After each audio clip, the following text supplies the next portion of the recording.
The need for the agency services in Gaza, the occupied West Bank, and Lebanon has never been greater, and we have never been under fiercer attack. Legislation to end our operation is ready for final adoption by the Israeli Knesset. It seeks to ban UNRWA's presence and operation in the territory of Israel, revoking its privileges and immunities in violation of international law.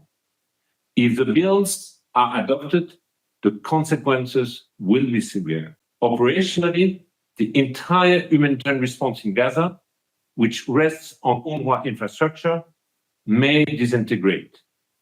Coordination with Israel would cease, further disrupting the provision of shelters, food, and healthcare to people in desperate needs as winter approaches. Legally, the Knesset legislation violates Israel's obligation under the United Nations Charter and international law.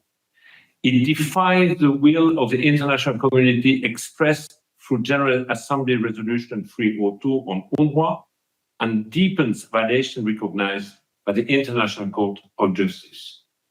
Politically, the anti-UNRWA legislation, which is part of a broader campaign to dismantle the agency, seeks to strip Palestinians from their refugee status and change unilaterally the parameters for a future political solution. These attacks set a grave precedent for other conflict situations where government might wish to eliminate an inconvenient United Nations presence. Failing to push back against attempts to intimidate and undermine the United Nations in the occupied Palestinian territory will eventually compromise humanitarian and human rights work worldwide.